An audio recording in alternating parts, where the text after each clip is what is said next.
Hello ladies and gentlemen, and welcome back to another Rev Good Luck cast. This is going to be a PvZ on the map Tal'darim Altar. Spawning in the top right hand corner, we have our Green Protoss player, Monchi. And he will be facing the Red Zerg, I believe all of you know. He's very famous, MTW's Dimaga. Now this is Tal'darim Altar, a very large 4-player map that's in the map pool, so I expect most of you have a lot of experience on this map. However, I believe that this was actually played in a tournament, and yeah, this is the MLG version of the map, which you can see looks slightly different in certain places, like right here. And in the third, for example, there are no rocks. Instead, there's just one gas and only 5 mineral patches. So anyway, as we get into the game, we see Monchi is scouting the correct direction in with his first scouting probe, which he of course sent after Pylon, since this is a 4-player map, which you have to scout after Pylon on a 4-player map as Protoss when you're facing a Zerg. Because it's really crucial to know when they're making their hatchery or if they're even going to 6-pool you, which isn't as much of a cheat as some people might think it is. But, based on our Protoss player's Pylon positioning, we can tell that he will most likely be going for a Forge Fast expansion, which will probably lead to some really strong 2-basing and a push on 2-base while taking a third. It could also be going towards Warp Prism harassment. Hasn't been seen, or I've seen it very little, but I really think it's a strong build that I'd like to see Protoss experiment with a little bit more. Now, just looking at Monchi's view, he sees this, well, did he see? Let's check and see if he saw. Yeah, he saw a spawning pool with no gas geysers, and yet he decided to get the Forge before the Nexus. I kind of disagree with this. I think you can get the Nexus, even if they are getting speedlings. It's not really very risky, because especially when they don't have speedlings, you can just wall in your choke with, as you see here, a Forge, a Pylon, and a Gateway. And pretty much, no matter what, those Zerglings aren't going to get through the wall, because you will have a Photon Cannon up in time. But nonetheless, he decided to get his Forge up before the Nexus, which isn't too huge a deal. And now we see the scouting Zerglings, well, the initial Zerglings coming out, which drive away the scouting probe, who looks like he's going to go hide away for some shenaniganry later in the game. We will have to see how that turns out. And it looks like Dimaga is going to be taking a really fast third base. In fact, he's double expanding, you might even say, to his natural and his third, which I really like. He sees this fast expansion from the Protoss. He knows that it's a Forge, and then a Nexus, and then a Gateway. So it's going to be forever before any harassment is going to be able to come at him. I think it's really safe for him to take this third base. And look at this. He's scouting around with his Zerglings. That's... Oh, is he going to see the probe? Is he going to see the probe? It's right there, Zergling. I know you want to see him. Anyway, he's scouting around with his Zerglings, which is always a great idea. And you can see he has all 3 of these watchtowers, so his vision is huge. He really knows exactly what's going on everywhere. So, if we look back at our Protoss player's wall in, he kind of has a weak area here. This is kind of a point of contention between lots of pro gamers. Do you want to wall in this area right here, and then have to destroy one of your buildings later when you want to get out? Or do you want to just leave it so that one Zealot can block it? If you leave it for one Zealot to block, then say if a Baneling bus comes in, they can get through really easily and pretty much just kill you. But then again, you don't have to destroy one of your own buildings later on. It's kind of a personal preference, whichever you choose to do. But I personally prefer just a full building wall off with your powerful buildings like your Gateway, Forge, and Cybernetics Core, so that you're not really afraid of Baneling busts, especially on the ladder. Anyway, we see our Zerg player is going for a fast lair. Well, actually, I take that back. It's not very fast, but it's relatively quick, and he also has two gases up, So that seems pretty standard. He could be going into Infestor play, or maybe just some heavy roaches. We don't see a Roach Warren, though. Now we see a Roach Warren. So I think he's probably going to be getting out his Roach speed pretty quickly. He might get an Infestation Pit if he decides to take these gases soon. But it doesn't look like he's going to be doing that. Just some 3-base Roach early play. I think that's really safe. If you get Infestors off of 3 bases really fast like this, sometimes you don't really have enough units to hold off if the Protoss goes for, say, a 6-gate or something really aggressive. So I think early Roaches, most probably with Roach speed, we'll see as soon as this finishes. But it looks like he was trying to time it out so the Roach Warren and Lair would finish at the same time. So he can get his Roach speed, more than likely. Yes, Roach speed. Looking back at our Protoss player, he has 4 gateways, plus 1 in his natural, so that's 5 gateways. His Warp Gate tech just finished, and he has a robotics facility chrono boosting out Immortals after 1 observer, I do believe. Yeah, he got 1 observer. So he's going to go scout around the map. Our Protoss player has really good vision of everything that's happening. There's this Hydralisk Den, which we'll see if he sees or not, but that's not too crucial. This right here, I think, is something that's very important for the Protoss player to scout. 2 upgrades going. Now, unfortunately for him, he doesn't know what upgrades are going, but it's carapace and range, and we will have to get back to that because we see the Protoss player here moving out for a little bit of aggression. I really, really like this move because he got his observer out. He sees the creep is expanding, which Dimaga is doing a very good job on.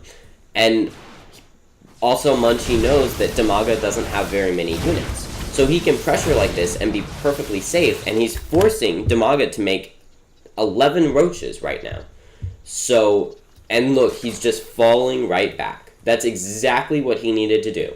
He destroyed a lot of this creep spread, and he forced 11 roaches. Yeah, he forced 11 roaches, and more are coming even. So that was a really, really nice play by Monchi. I'm really liking both of these players' play so far. If we look back at Dimaga, we just see he's on 5 gas. He is mining all of his gas geysers, and he's getting lots of Hydras, which is interesting.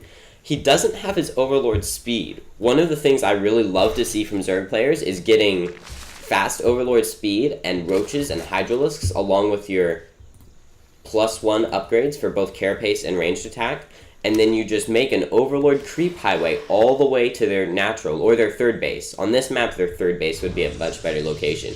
But you just make a big creep highway to right around this area, and then you just kind of camp there. Or if they're trying to expand really aggressively, you can even attack in. And when you have that creep along with your Hydralisks, it really gives you a nice position, because Hydralisks are really good, powerful units, but they need that creep. So it looks like Dimaga is going to be moving into Roach Hydra. You can see he's getting his ranged attack upgrades rather than melee attack upgrades. Recently, lots of Zergs have been getting melee attack upgrades, but I guess Dimaga likes his Roach Hydra, which I find it powerful. And it also seems like it might be slightly difficult for Monchi to deal with, because when you're facing Roach Hydra, High Templar really aren't the units to go with. He's getting High Templar, which I can agree with. I love High Templar. They're amazing against Zerglings and Mutalisks. But he's not getting his Blink, and Psystorm is really powerful against Hydralisks. If we can see him get some Psystorms down on these Hydras, the Hydras will almost evaporate. 1 Psystorm gets a Hydralisk down to 5 health. But these Roaches they're still going to be really powerful. But we'll see. This is actually a great defensive position for Monchi, and yeah, Dimaga definitely has to back out from here. But Monchi just doesn't have the surface area to really engage. His Psystorms are really the only thing protecting the 3rd base. But I really do like his timing of using the Psystorm, kind of defensively.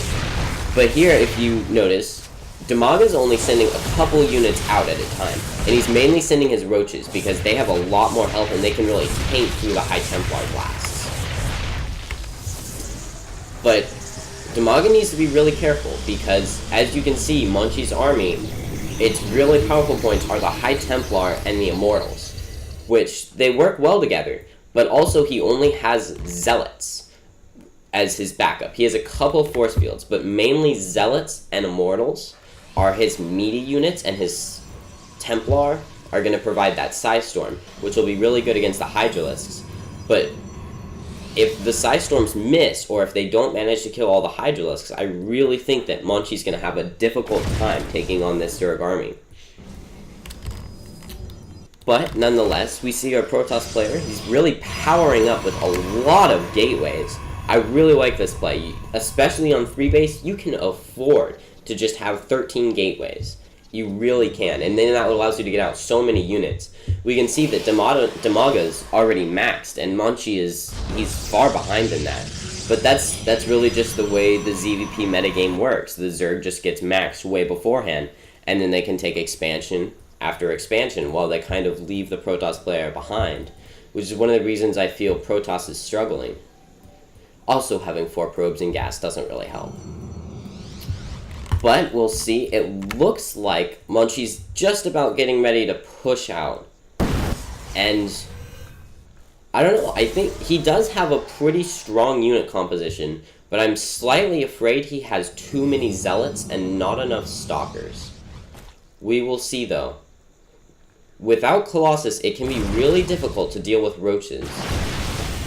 But I don't know. It does look to me like Monchi actually has a more than strong enough army to take out Dimaga. It seems like he's added some Stalkers into the mix. We look at the units tab, they have almost identical worker counts, so this should be a pretty even battle. But the Zerg's... Oh! Amazing Psystorms going off all over the Zerg army, and he really has to back up now. And he had a good concave before, but now he's kind of sacrificed that because of those Psystorms. And I really hope Dimaga doesn't go up the ramp. Oh, these are really good force fields. This is actually just really good play from our Protoss player. He's very solid with this nice 3 base, 180-ish food timing push. He has +3 attack upgrades. I think that is one of the really crucial parts of this attack.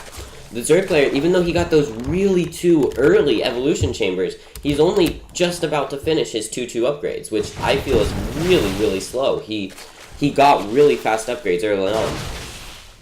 And now he's just now finished his 2-2. I think he definitely missed some timing on that.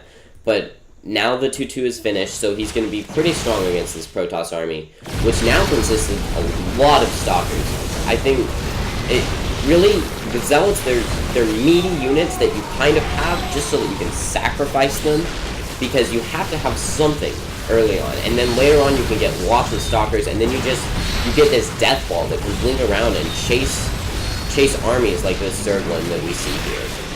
Oh, don't let the War Prison die. You let the War Prison die. That breaks my heart.